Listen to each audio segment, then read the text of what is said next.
You're listening to Montreal Now with Aaron Rand and Natasha Hall on CJAD 800.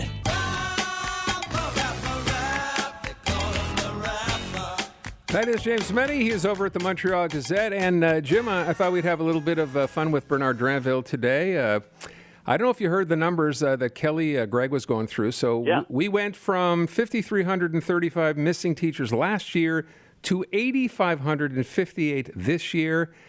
And then today, the minister, when asked how we're going to handle this problem, and he sort of alluded to this before, talked about how we're going to recruit retired teachers back into the system. Listen to this. I'm hoping that there will be, for example, retired teachers who still have the passion for teaching and who, looking at the situation, will say, I'm going to go give them a hand, I'm going to raise my hand and I'm going to call my former school board, for example, or my former school where I was teaching. Do you need help? You need help? I'll be there. This is what I'm hoping for. Now we're facing this labor shortage, and I think that if we all come together, I think we can make it work. That's right. I think we can make it work. It's our kumbaya, Jim, moment. If everybody just comes together, it'll all fall into place. I think he's half right when he said he'll reach out and they'll go, I think the other half of that is, not interested. Thanks very much. So what do you make of all this? They already tried this stuff last year, right? They offered a $12,000, bounty if you came back, and they were hoping to get like 5,000, and they got less than 100. And let's cut to the chase here. The reason why there's a teaching shortage in Quebec is because the pay and the job conditions are crap. Yeah. Okay? It's as simple as that. But hey, as long as we're talking about quotes from Bernard Drinville, I don't know if you saw the French section of the press conference or read the coverage. Now, remember, Bernard Drinville is presently with the CAT government. He is the Minister of Education. However, some longtime listeners will remember some of his greatest hits as a PQ cabinet minister, the Quebec Charter of Values, and why Quebec must be a secular society. So did you know at one point in French, when Bernard Drinville was explaining how hard the ministry was working to fill those jobs, do you know what expression he used? No, sir. On se démène comme le diable dans l'eau bénite pour régler ça. In English, that means we're struggling like devils in holy water to settle this. Oh. Now, I realize in Quebec there are certain expressions that can trace their origins back by centuries. This is the first time I've ever heard that expression used from a lectern occupied by a 21st century cabinet minister. But hey, is he trolling us? Who knows? Probably. He's got enough on his plate, though. A teaching shortage, and just you wait. I'll bet you all folding money that when that cell phone ban goes through, and I heard my buddy Catherine Hogan on air this morning, and she's over the moon. However, I guarantee you that there will be parents who will complain about that. They'll say we can't keep track of our kids. I guarantee you there will be groups who will stand up who will say this is a terrible idea. You're cutting us off from our kids, and you have no right to do this. You actually think it'll go? You mean a legal challenge? Oh, absolutely. Really? Hey, listen, how many times have we talked about lawsuits that you never saw coming from nowhere? Yeah. The idea that there's a ban on cell phones, and there are parents out there who say, I can't keep track of my kids. I'm supposed to trust you to look after my kids. I don't think so. I'm not saying it's going to be widespread. I don't think it's going to be a class action suit, but I do not think they're going to get away with this in Quebec. Isn't that interesting? Okay, let me move on from that and talk about it. Now, you're going to have to help me out here. City Hall's war on cars, not just dogmatic, dangerous. What happened? New figures? What happened? Well, listen, my hat's off to my colleague at the Gazette, Linda Goulai. She broke this story yesterday. In fact, almost at the same time I came on air, so we didn't have enough chance to talk about it. But, yeah, she got her hands on a document from the Montreal Fire Department saying that, City of Montreal, your plan to completely close to all traffic, including emergency traffic, is putting the public in danger. And I got to tell you, I don't like to dwell on the thing. We have enough people calling the show. Yeah, Valerie Plante, she's just making more bicycle paths. Talk about a relentless, almost, pathological drive to make sure that it's, there's bicycles and whatever.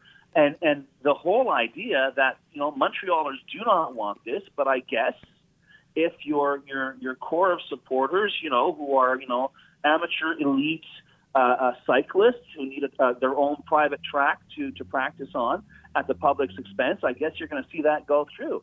We've already seen what the mixed reviews that the attempts to sort of transfigure Camille Eudes enjoyed. But the idea of blocking it off the traffic, it just seems there's only one pony in the Projet Montreal stable. It does one trick, and at this point, it's getting pretty tired. I don't get, we went through this at least a couple of times, right, with Camille Eudes and some of the different plans, and then they changed the configuration, and then they put up these speed bumps, these gigantic speed bumps. What is is this all about cyclists, Jim? What's the fascination with this one particular roadway? Well, it's a great track to practice on. Not for your average cyclist. I think you'd blow your lungs out if you tried it, whether you're going up from Mount Royal or you're going up from Côte des Neiges. It's a pretty steep hill, okay?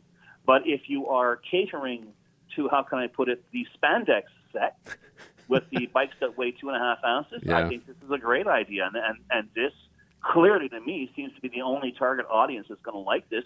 Do you think families that want to go picnic up on Mount Royal are going to schlep up with their their baskets and their food and their gear? Yeah.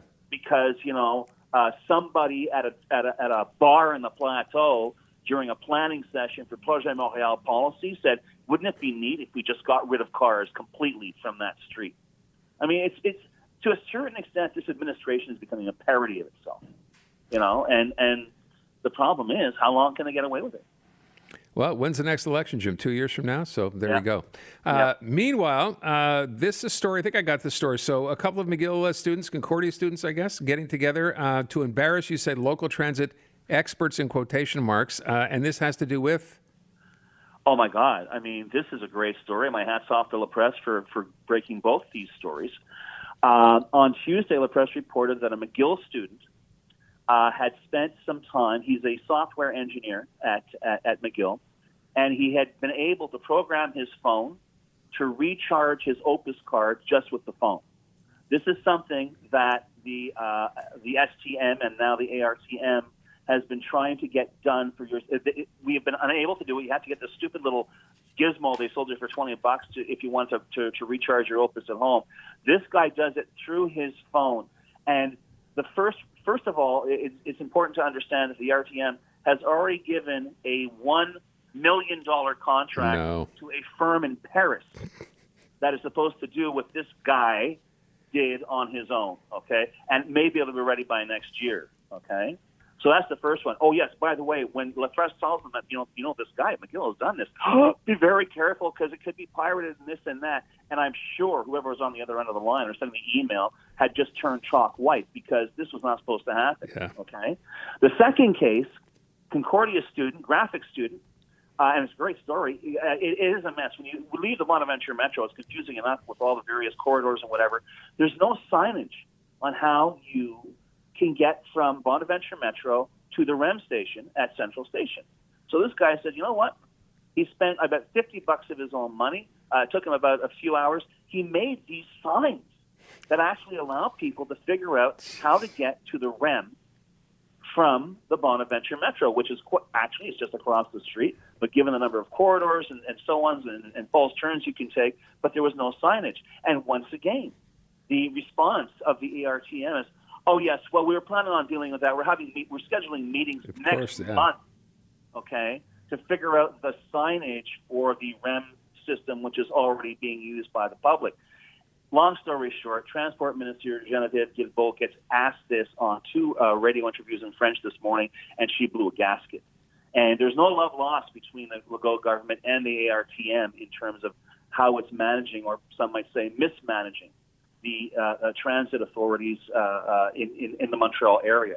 But when you consider that these are just 2 students at universities that the CAT government thinks are overfunded, who on their own time and on their own dime, I mean, this guy from McGill theoretically just saved taxpayers more than $1 million. Yeah.